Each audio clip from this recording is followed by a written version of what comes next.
copy like the time that you tell them. You know what I mean? Don't be waiting.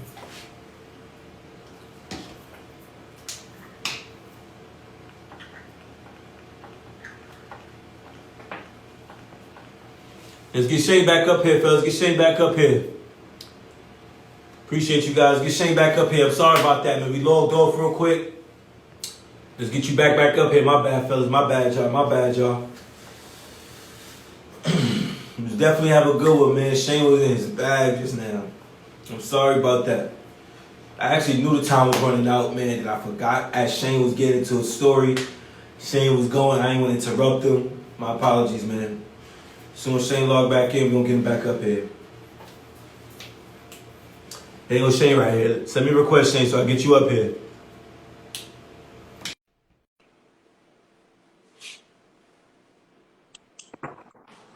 Yeah, my bad, man. Nah, you good. Yeah. You hear me? Yeah, everything good, man. Everything good. So we back. So let's start here. So you got your bags packed. You heading to the airport, right? You know, at this point you're a pro because you decided to take your talents overseas. Like, what are some thoughts going through your head? Like, you know, you've never played in a foreign country before. You've never been overseas.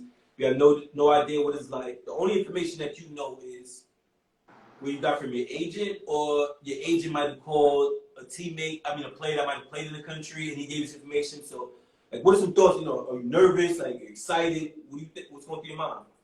You know, I think me and you talked about this one time. I had no clue what was going on. Like, none. Yeah.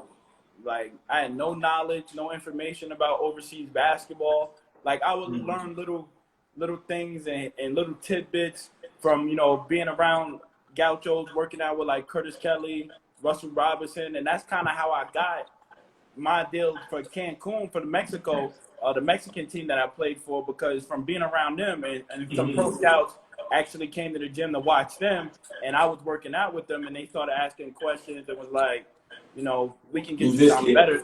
We can get you something better than Europe.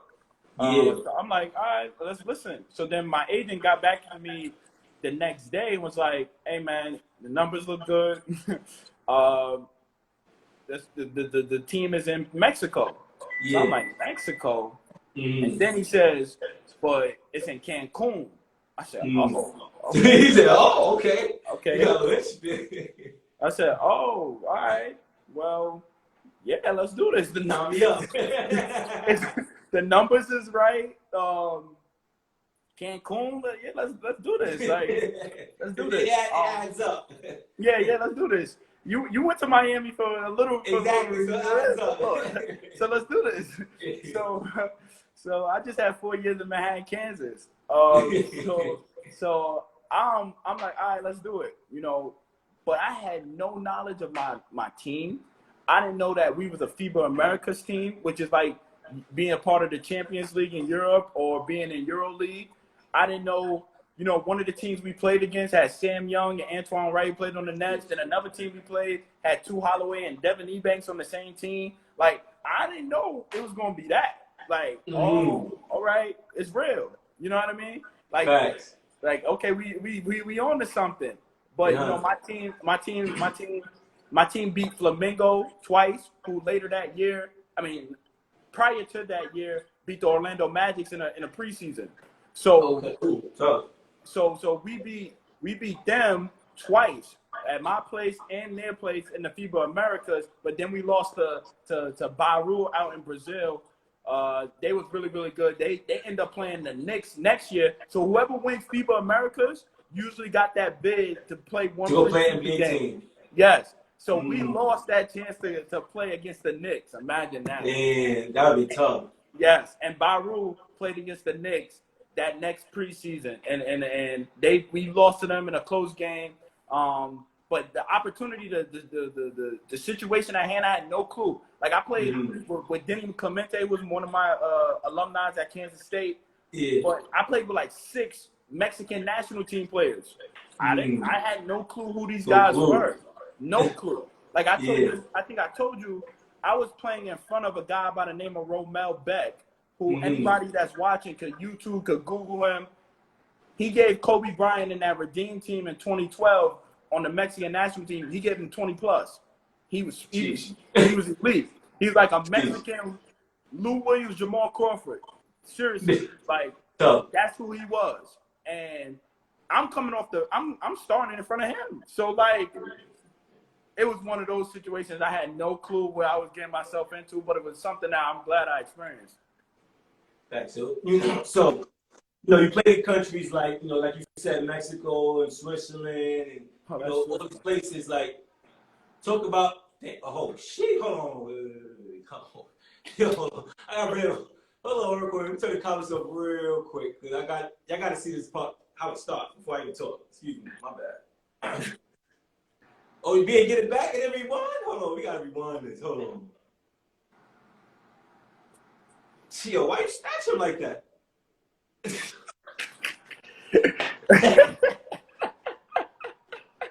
Hey, you gotta chill, man. So you played in places like like I said, Mexico and Switzerland. I'm sure you had a ball, you enjoyed it, you had fun. Yeah, you talk about talk about your experience over there, because there's very few coaches who's also able to play overseas. Mm-hmm. You know what I mean? So this is what I kind of want to pick your brain and kind of see what what you think. Talk about your experience. Like it was crazy. It was special. It was truly priceless.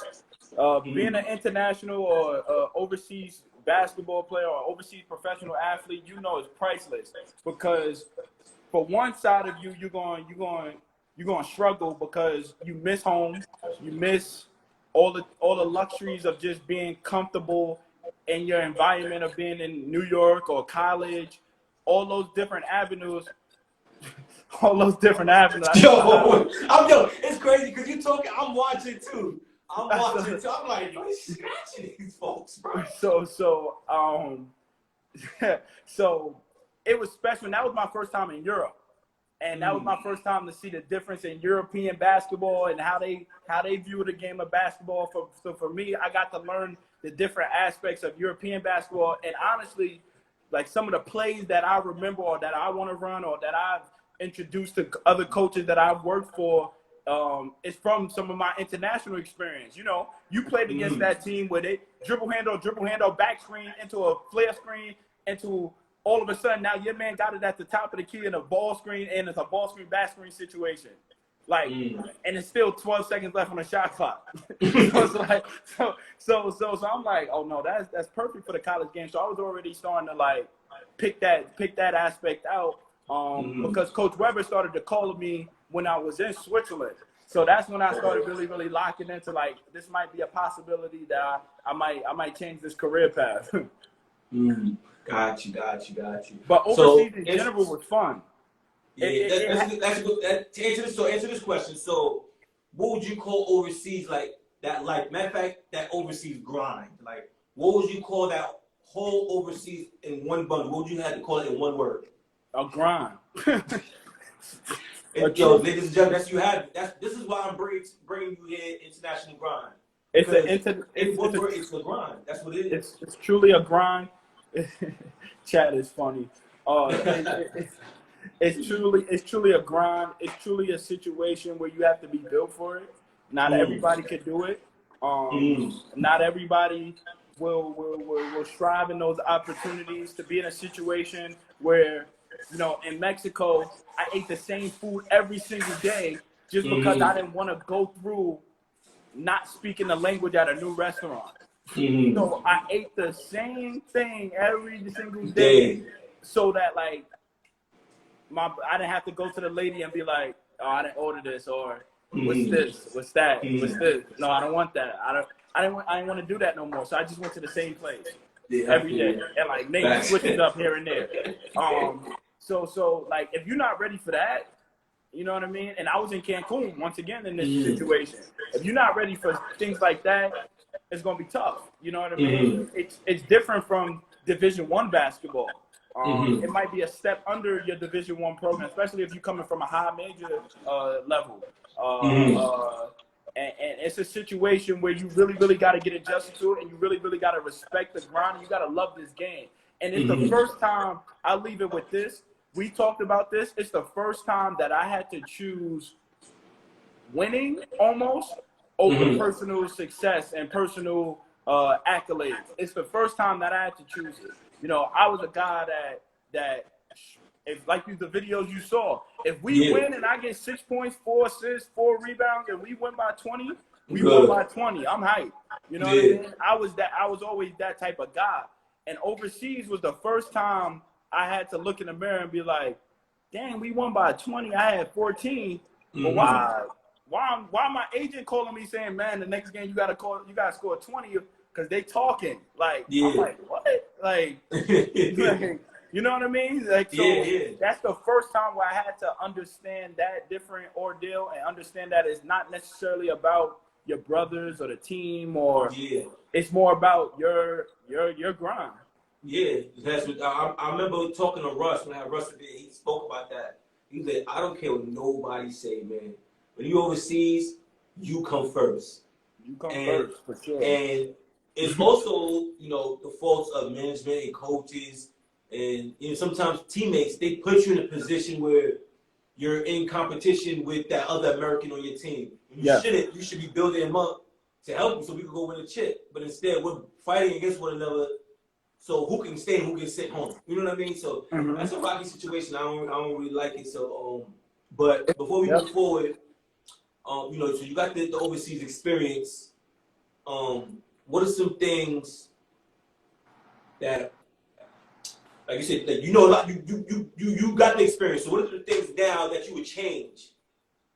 Like, knowing what you know now, what's some things that you would change? I think you're on to something, and I can't wait till you bring that out and really tap into that. You're on to something big, and it's something similar. But one of my good teammates that played at Kansas State, he plays overseas. He played in Indonesia. He's always been in discussion with me about having a FIBA union. Like, the FIBA needs to have a union. Like, it's no way in the world you have – yes, FIBA basketball has to have a union. It's no way in the world – you're dealing with professionals, and in most places, good money. So you're dealing with good money, and you're dealing with people's lives. You're dealing with people's career paths, and there's no way you shouldn't have a union to make sure contracts are right, make sure health, player safety is all right. Like you're in a situation over there where being Turkey was one of the last countries to stop to officially announce they're not playing. And that was literally maybe in May. like if you got a union, things like that doesn't happen. You know what I mean? Facts. With money situations in different countries, and we know what those countries are. We're not going to shine a light to them. We know just from being players and through word of mouth or with agencies and with coaches, they don't like to pay on time. They don't like to honor their contracts. They don't like to honor their American imports. So all those different avenues, I think, falls in line of not having a player union, somebody to represent the players. That's something, the biggest thing that I would take a part of. Yeah, man. Yeah, for sure, man. You know, you talked a lot of things. It's running through my mind because I'm like, damn, I should really get a jump start on this because, especially with what everything going on right now with the coronavirus and stuff, it's like, right now, we don't know what's going to happen next year because, like, the ball is in their hands. They can do whatever they want. So now if we have something like a union, now we can protect ourselves and we can speak up and have a voice. Exactly. You know what I mean? And, okay, if you guys don't have the force, yes, everybody went through a crisis. We also went through a crisis as Americans. So now if you want us to come over there and play for you, basically be employed to your company, you got to treat us like a professional. I'm coming to a whole other country, bro. You see what I'm trying to say? So, like I said, this whole platform is just to be able to protect us players because we are the most important players over there. Yes, easy. And you got to do so much. You know what I mean? As the import, you gotta score the most. You got to do all the interviews, all the community service stuff. You got to be the one to do that. Like, the players there, they kind of love basketball. Like, exactly, right? They kind of love it. So it's like, for them, it's like, all right, like, whatever. So it's really a dicey situation all the way around, and a player union could help that because because we talked about it, where it's like you be scared to sprain your ankle. Yes. You legitimately is scared to sprain your ankle. Yes. And that's not the proper way to have professionals, any level of athlete. As you going through rehab, you worry about if who they gonna bring in is on the phone with a whole nother player getting ready to ship you home. You know what I mean? Forget that. While you doing rehab, you might just see, another 6'4" guy just randomly walking to practice. Nobody told you nothing. You just see I'm 6'6", a random 6'6" guy just walk into practice like, oh wow, all right. Okay, I guess we got a new player, guys. All right. So now as a player with your sprained ankle, now psychologically that messes you up because now you like, damn, they might be setting me up. You know what? 2 days go by, coach, my ankle good, but your joint really might be messed up. Your ankle hurt. You're trying to secure your job because you got bills to pay, bro. You got bills to pay. You got family to feed, man. It's cutthroat, man. It's a grind. It's sad, bro. It's crazy, man. It's crazy. So, as we fast forward a little bit, this may get a little bit interesting because this is where Shane makes his transition to coaching, and I want you to kind of talk about because I seen this video and I feel like this is kind of where it started for you. So tell me what you think. Can you hear it? I remember what I said. But we play it loud, so maybe other people can't. I'm gonna turn it up though. Go ahead.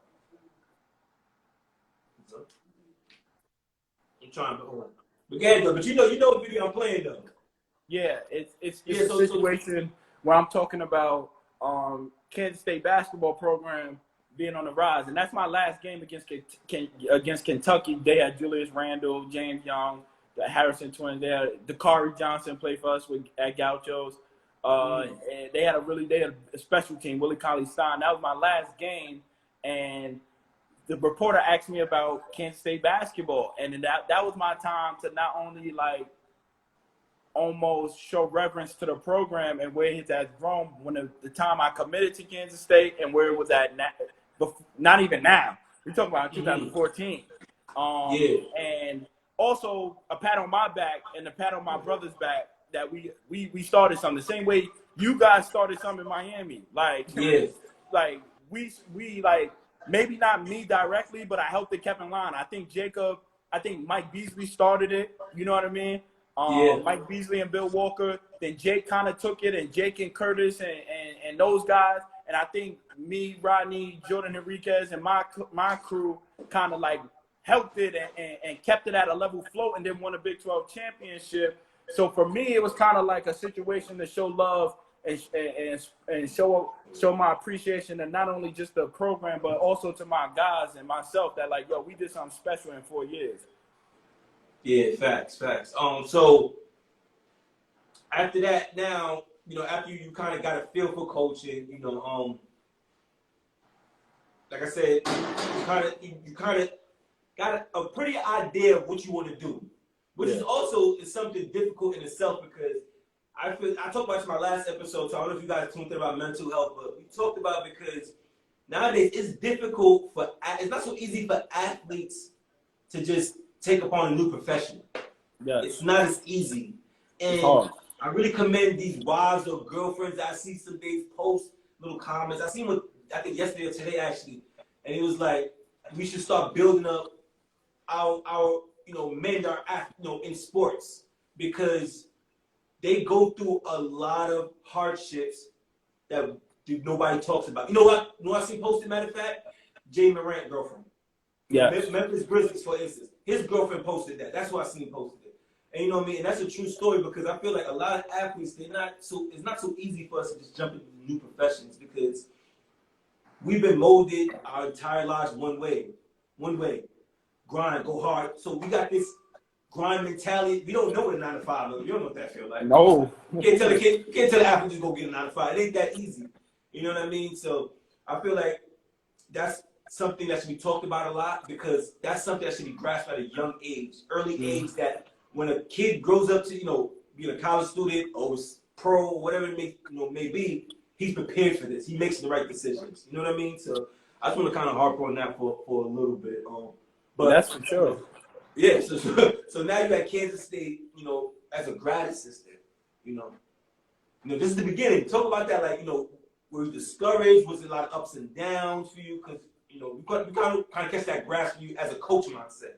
Yeah, it was, I'm blessed and lucky that I knew early. You speak about student athletes or athletes trying to figure out what's next, and it's not just for the 21-year-old that finished college. It's not just for the 25-year-old that finished like myself that stopped. It can be 35, it can be 36, 33. Like you hear Vince Carter talk about he don't know what he's going to do next, so he's trying to figure out through that process, and he's got a family and probably 38 years of age.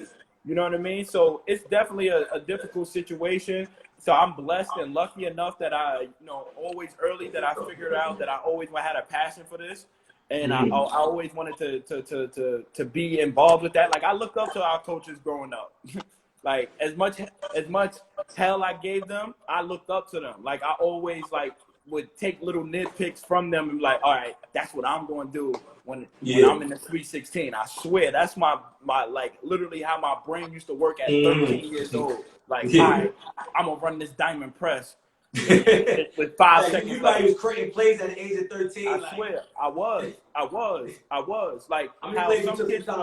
Yes, the 2-2-1. It will be played. When you see it, you're gonna be like, wow. It's going to be played at some point in my life. That's a fact. So just the exact same way he got it. I already remember the blueprint of it all. So like I always thought about this, like how some kids think about playing in the NBA. I used to tell my mom, like when we go home, I used to be like, yo, you know what school this person should go to? They should go to there. They're going to go there. They're going to go there. They're going to do this. And this is like at 13. Like I was on that. So I was lucky enough and blessed enough to have a passion. When I was 25, I was in Switzerland finishing my last year. Coach Weber constantly was calling me and just to check up on me, see what he was doing. He was like, "Yo, Shane, I got a grad assistant spot open for you." And I was like, "Grad assistant, like, they don't make no money, right?"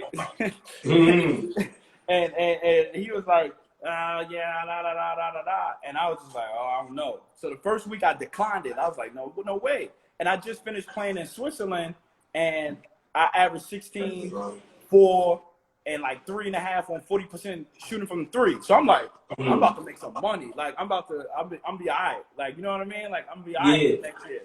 So he was like, trust me. I know this is what you want to do for the rest of your life. Like, let's do it. Like, dang. So then I did it. I jumped into it, and once I jumped in, I kind of didn't look back.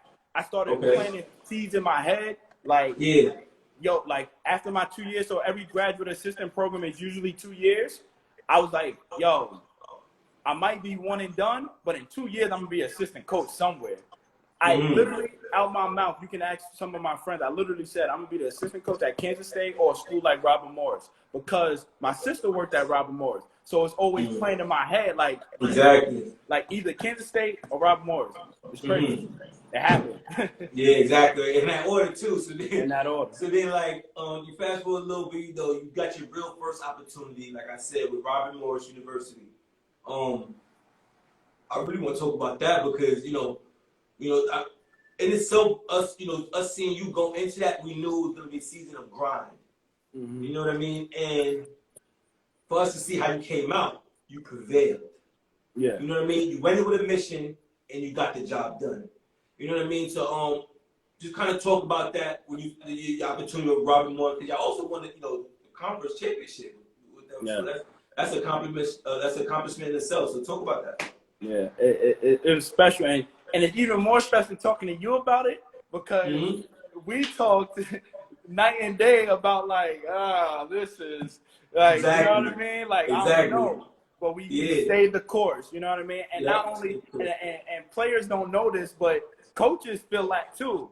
And coaches got to remind themselves to stay the course and understand that it's a long season and it's situations where you can get better in, whether it's a win and loss or just simply day to day with your daily activities and your daily work habits. For me, it's getting up at a certain time and making enough phone calls and working kids out and things of that nature. So me and you, after we talked and after you came down and visited, you and my brother O came down, like that changed me, like to like, all right, I gotta lock in, like I gotta lock in, like lock in to lock in. You know what I mean? Yeah.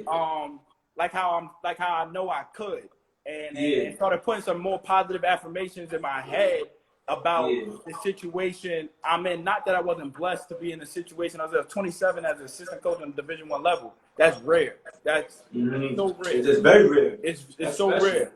Rare. And I had to understand how to do the job because my title is different. Kids and people, the administration look at me different. Like it's coaches walking around, you know, that's coach's word and stuff to that nature. So I had to change everything and understand that it's a different grind. And I learned, and that year was so much of me learning day to day. And I had a perfect mentor. Like you met Andy too, like cool, just straight cool like, dude. Cool you can tell, like he cool. Facts. Like, and for a young assistant, he was everything I needed to like grow in the proper way, and he let me grow, which is really important. Yep, that was perfect. That was perfect for you. And like I said, you flourished there. And then this amazing opportunity presented itself, which I'm unsure if it was a shock to you or like what was the feelings for you, because now you're back at Kansas State as an assistant coach, and you gotta be feeling proud of yourself at this point. Like, I know it gotta be at one point you just, I don't know if you walk by maybe you was walking by the mirror, or you caught yourself like, nah, Shane, you really did it? Like this is where you at, but it's like, you know, you also gotta remind yourself you got more to go. You got a long road to go. Yes, sir. It's a quick pat on your back, but just you know, just talk about that, like your feeling when you got that news. It when I hear from my guys, like from you, it resonates to me more like, all right, this is special. You know what I mean? And it's only going to get better, and it's only going to go higher from here. But you know, like I said, like I seen this, like I talked about this. I like literally, like I told my friends, I told people, like I told everybody, I'm gonna be at Kansas State next year. You know what I mean? Like I'm gonna be at a high major program next year. Me and you talked about it. Like in New York, like I'm going to be in a high major program next year. And it wasn't that I was searching for it. I just knew I was gonna put my situation through hard work and through believing in myself that I was going to achieve something great. And when I got the call from Coach Weber, when Coach called me, I was just more like, all right. He was more happy for me because he's like a mentor for me, and he knows how special it is for a 27-year-old to 27, 28-year-old to be an assistant coach at his alma mater. Like he knew. So like for me, I'm like, what's the numbers like? What's the years? When are you leaving? How long you give up? What's my role? Like I'm more like I knew this was coming. Am I working with the guards? Do I got offense? Talk to me. Like so I knew this was coming. I knew it was coming in, I don't know necessarily what day or a month or what year, but you put it in the air. You knew it was gonna put it in there for sure. Yeah, fact. And it's funny you said that because there's another video I was trying to show you playing here. I don't know if you ever seen this one, but this is a video of Bruce. You know him talking about. Can you hear it? No. So just him here talking about recruiting you, basically, just bringing you a part of the team. And you know, as you can see, you know, it seems like he's a humble guy, but trust me, if you could hear it out there, he sounds very excited about Shane, and for him, he said it was a no-brainer. Like it was very easy choice for him. There wasn't no other option. It wasn't 5 options. He had to pick Shane out of.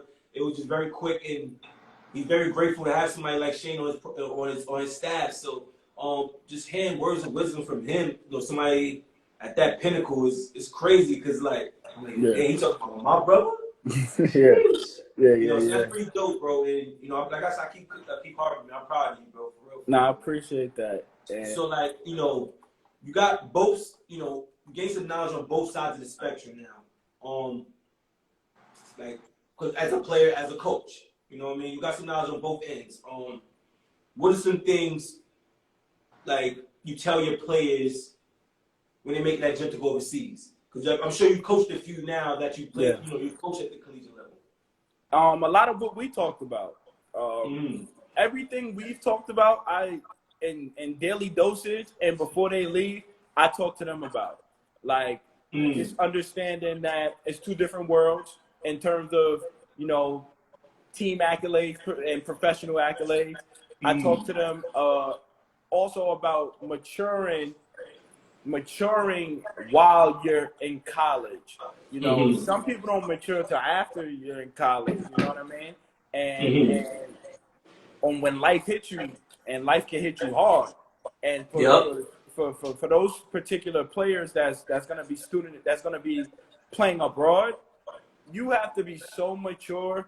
You because one, you're representing. Forget you not representing your family. You know how when we go to college and we go to an AAU trip, it's like, oh, you representing your family. You representing your city. You representing your country. You represent. 100%. You might be one of 4 people in this city that's American. Yeah. You might be one of 25 in this country that's American. So you have to handle yourself in a certain way. And you have to understand and humble yourself and understand that you gotta be so mature and ready for that life because it's a grind. You got the best story in the world, and title, international grind, because it's truly a grind. Yeah, for sure, bro, for sure. So like, I want to talk about this because I feel like it's an aspect, you know, kind of shed some light on. Because I feel like, you know, guys coming out of college, we're not preparing them for overseas. I feel like college is we're preparing these guys for NBA, which should be the goal because that's the that's the league. You're trying to get there. But for me, it's like there's only 60 players that get drafted. How many other players play basketball?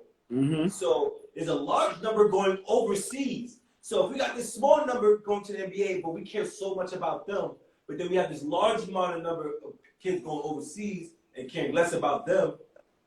So I'm kind of concerned about why are we not preparing these kids for overseas more? And is there something we can instill or do to help them prepare? Because they're going out.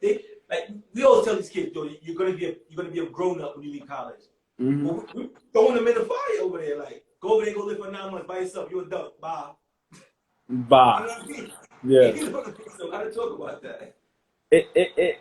And you talk about something real. Like, I think it's almost impossible to prepare in a way, because it's something that you just gotta go through. I think some of the things that I said is some way that I know I personally try to help and harp on. A lot of coaches don't. That's never a discussion. You know what I mean? Like, you talk about it like, oh, I'm trying to prepare you for international basketball. That's never been discussed in a college program. Like, it's never been discussed. It's either going to be. But if you think about it, it's what 13 kids on the team. 6 of them 10 are. of those kids is probably attempting to go overseas. 10 of them. And one of them probably really got a chance to go. And the other one might maybe a possibility might go to the G League or something. You know what I mean? So it's crazy. And it's something that we definitely gotta get a hold on. You know what I mean? Especially if we're not gonna be in a situation where we're gonna elevate our minor leagues here. Like, if we're gonna do the G League the right way, and we are starting to do the G League the right way, every team should have an affiliate. But I think we should have, just like the baseball, like, forget overseas now. Let's have AAA, AA. Like, why do we need to send Durant Scott, Shane Southwell overseas to make money playing the game that we created. Let's develop our ingrown product. You know what I mean? Yep. Exactly. I think one way, I know I experienced this one time with Coach Weber, and it was really special. And I know a lot of colleges do this from time to time.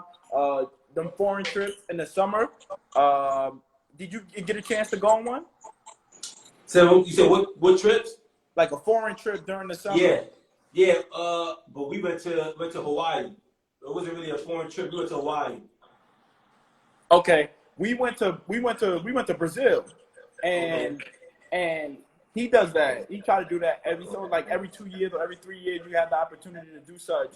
He tries to do it every time because he almost almost joins every 4 years. Ash is right. Dang, you know more. Yeah, every 4 years. Yeah, every 4 years. So he tries to do one every chance he gets, so that he understands. He can teach his student athletes. Not necessarily about the basketball side of being overseas. Because, we don't teach them. We really go out there prepared to win a tournament. Yeah. Like, okay, enjoy being overseas. Enjoy this opportunity. It's more that he tries to teach us to be in a new culture and around that culture. Like, you know what I mean? Like, when we went to Brazil, he tried to indulge us in the culture. Like, try to learn Portuguese. So do you think maybe having these guys take these trips maybe once a year or once every 2 years? Yeah. And kind of talk about it amongst coaches so like more coaches are aware of it, and when they're taking the trip they're more informed. It's a bunch of different outlets. Like, for example, it's a group called Athletes in Action. I know about them. Yeah, and they take a bunch of Division I players to another country, and then they kind of learn about the game and international life that way. It's other different avenues where you get that opportunity, but you have to be almost invited, or one of your coaches have to nominate you for those opportunities. And it's hard because you'll probably only get one player on a team. You know what I mean? It's not like you can send every kid. It's a situation where I think you're touching on something that we definitely have to shine some light on. And I think you on to something big, man. We talked about this before. You on to something that can really help a lot of people. Yeah, I appreciate it. We trying to shift the culture, man. It's time. Like, I feel like our voice is not heard. Like, it goes back to you talking about the players union. You know what I mean? So, I'm just keep being an advocate. Keep pushing. And, hopefully we get through, great results out of it. But, as we continue to wrap you up. I want to ask you, like, so if you ever have, as you go forward, because, you want to keep developing and, keep climbing the ladder. What if you was presented an opportunity to be a coach overseas? Would you take it? Why not? Yeah. And I would do it. And it would depend on my family situation. Currently, obviously, I don't have a kid and a wife and kid at this moment. So, like, that's a situation where right this moment I can take and I can do. If I have a family, that might be another situation where I have to think about. But I would do it in a heartbeat. You know what I mean? Having the opportunity to be on the USA basketball staff and experiencing playing against Russia. I got the scouting report against Lithuania, Serbia, and seeing how those different countries played and how those coaches kind of went through their game plans and how to formulate a plan to beat them. I would more than happy be in a situation where trying to be the American to win it back for us over there. You know what I mean? I would love to be in a situation like that because for me, it would be almost like a situation where you fighting against the world. You're trying to prove something against the world that our coaches is just as good as their coaches. Because overseas coaches, to be honest with you, this. Besides the real bad ones, we're talking about the real good ones. They can wrap circles around, like our coaches, like the real good ones. Coach circles around our guys. So Yes. for me as a coach, I would take that more of like a challenge. Like I know Coach Patino took that as a challenge more than anything. Like, could I bring my style to European basketball and be successful? And he was. And that's something that I would I want think to so. harp on that too, because like Rick Pitino, I think Rick Pitino go over there was big for us in a sense, because now as a college coach, he gets to go over there and experience some of the things we're going through, see some of the things. You know, yes, he might have went to a premier team. You know, maybe he went to a team where they do pay on time. You know, they're taking flights every day. They're treating more like professional. Trainers is certified trainers. Management is professional. But more or less, he kind of has an idea. And I feel like if more coaches was to do this, it was kind of helpful, because I feel like for sure, they paying coaches on time. Ain't no, you're not gonna see that old college coach, no NBA coach making transition overseas and not get a check on time. I 100%, because you know they had the name, had the platform. I'm 100% sure they'll put that on Front Street. Yeah, they're gonna make it an issue in the social media and stuff. I didn't get paid. You understand? So these teams will make sure these coaches are getting paid. So if these coaches don't get paid, what you think the players on that team gonna get? They gonna make sure they get paid. You know what I mean? For sure. It's little different aspects, but I just feel like we just kind of knocking on the door, keep knocking on the door. One day they gonna eventually let us in, man. That's a great question. I gotta manifest that one. See if that one comes. Yeah, for sure. You know what I mean? Because I feel like they take them more serious, if you want to say, in a sense. Yeah. You know what I mean? I'm sure, like I said, I'm sure every check of Rick Pitino was on time, but I'm sure there wasn't a player in Panathinaikos that may have had a check that was later too, that from the year before him or after him. I'm positive of it. For sure. You know what I'm trying to say? So for sure.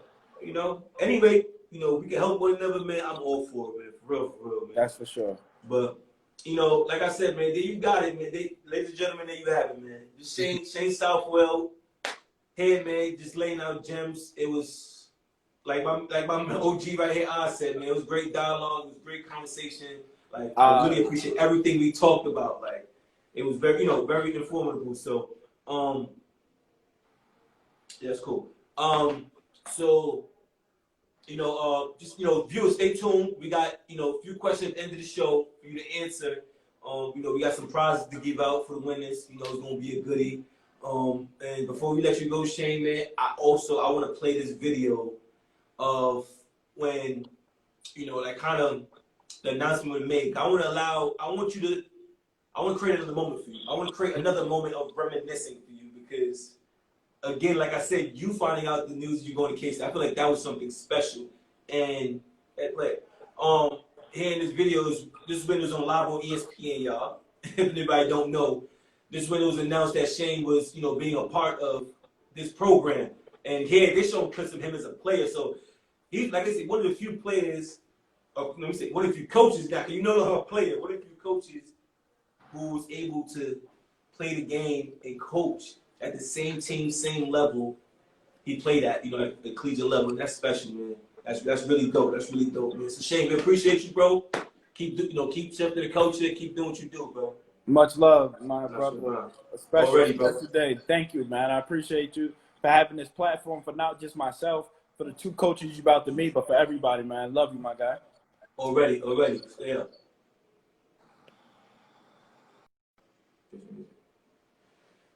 Woo, that was good, man. Shane, I appreciate you, man. That was really dope, man. Like, honestly, Shane interview, I'll be honest, like, Shane interview where I wrote it up, it was actually shorter.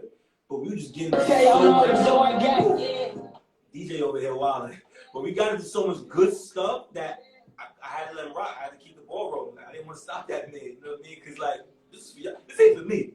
You know what I mean? Like, I'm happy for my brother, but he ain't going to be a coach of me one day. You know what I mean? So the youth, everybody in the basketball community, will take this knowledge, man, use it, man, because we got, you know, I see we got coaches in here, we got handlers in here, we got trainers in here, we got people who's inspired by the game of basketball. So these are guys that you're helping to go overseas, but you're not giving them the knowledge what they need to grow over there. You know, most of our knowledge is to go overseas and do your, you know, grind it out and come back. But you can't just say that. You got to know the knowledge. You got to tell him what he's going to go grind, what he's getting himself into. This is what you're going to face. You're going to face this. You're going to face that. So handle that, and then I'll see you next year in the league. That's how it should be presented. You know what I mean? With more some information that can be backed up. You know what I mean? I'm here to back you up, man. So I appreciate y'all tuning in, man. Stay tuned. Like I said, we got the giveaway at the end of the show. Like I said, make sure y'all follow the rules. Say it again. Just send the wave in. Don't put the answer on the screen. If you put the answer, you're only going to allow that person to get the answer off the screen and say it while they're on live. And they'll be awarded the answer. So don't write it out. Send the wave in order. I click you in. You answer the questions. Next, we got Kamani Young coming up here, man. Let's turn his comments back on and see. Turn it back on. Let's see if he's in the building, so we get him up here.